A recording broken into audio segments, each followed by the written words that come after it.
Hello kaibigan! Ayan. So welcome back to my YouTube channel and welcome back kaibigan. Ayan. So in this video, turuan kayo kung paano ba mag voice over kang CapCut. Ayan. So si CapCut is isa siyang sikat na editor ngayon sa ating panahon. So siguro lahat naman tayo, lalo na yung mga editor na gustong mag-edit, ay yung CapCut talaga yung pinaka-best. Ayan. Lalo na sa mga mobile phone editing. So CapCut talaga yung madali. Saka madali talaga gamitin yung CapCut. At saka free pa siya. So dito, is tuturuan ko kayo kung paano mag voice over CapCut. Ayan. So dito, kaibigan, ay tuturuan ko kayo. Kaya don't skip this video until the end. Dahil tuturuan ko kayo step by step kung paano mag voice over CapCut. So always kasi yan ginagamit ngayon sa panahon natin. Lalo na yung mga video vlogging. So voice over talaga ginagamit nila. So ito na kaibigan. Hindi ko na papatagalin. Tuturo ko na sa inyo kung paano mag voice over kang CapCut. Ayan. So ito na. Ayan. So hello kaibigan. So dito, ang una natin gagawin is pumunta tayo dito sa ating mga CapCut. Kasi dito tayo mag voice over ng ating mga video. Ayan. Kung isa ka sa magbabalak na vlogging at saka yung voice over lang yung gusto mo, ay pwedeng-pwede ka dito sa video na to. So, tuturuan kayo kung paano mag voice over sa CapCut. Napakadali lang po talaga. At saka yung CapCut, yung number 1 leading editor sa social media natin ngayon. Lalo na sa TikTok. Ayan. So, dito, open natin yung ating mga CapCut. Ayan, so hanapin lang natin yung CapCut natin. Ayan, so dito siya. At saka open lang natin. Ayan. So, open po natin yung ating CapCut. At una po itong gagawin is tap lang po natin tong new project. Ayan. So, ito nakalagay yan, new project. Tap lang po natin yan.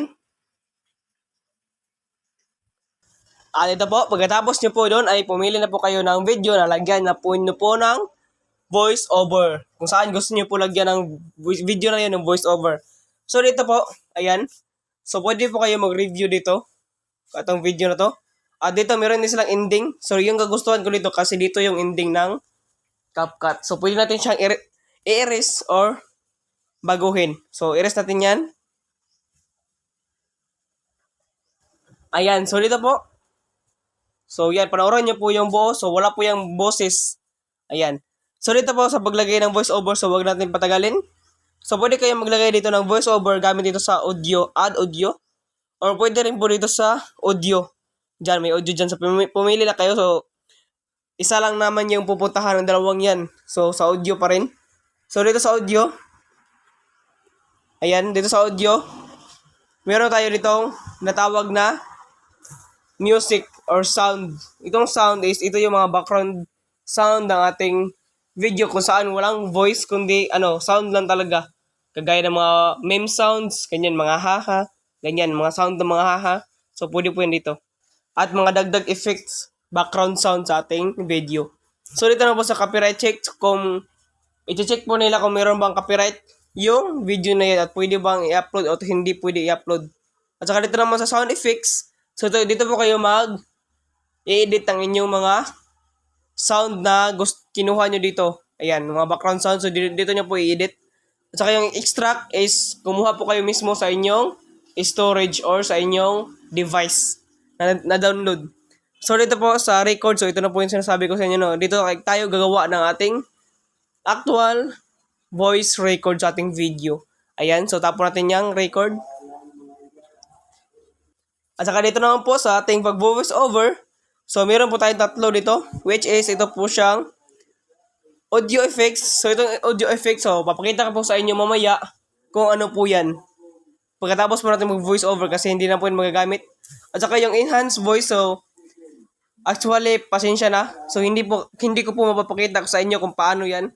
Kasi, ito po is for, lang po siya. Sa mga subscription or mga nakapag-subscribe lang po kang CapCut. So, ako is normal user lang naman po ako. So, hindi ako nakapag-subscribe. Kaya, hindi ko to magagamit. O hindi ako nakapag-top up kang CapCut. At saka yung delete, kung hindi nyo gusto, pwede po i-delete.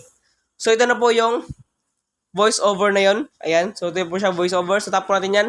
So, for example, mag voice over ako. Ayan, so voice over ko, tap ko lang po yan. Ayan, so may numbering po siya, 3, 2, 1. So it means, para makapag-ready po kayo sa voice over. So ito na, voice over ko na siya. So babalik ko lang ha. Ayan, so 3, 2, 1. Antayin lang po natin. Hello kaibigan, welcome back to my YouTube channel and welcome back kaibigan. So in this video, isuturuan ko kayo kung paano mag-voice over sa ating CapCut. So, nito, don't forget to like and subscribe para malaman ko kung sino po yung natulungan ko sa video na to.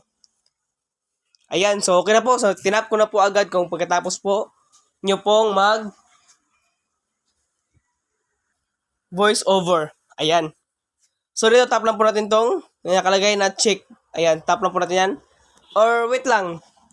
So, dito sa audio effects, so tuturo ko sa inyo kung paano to gawin. So, by the way kaibigan, ayan.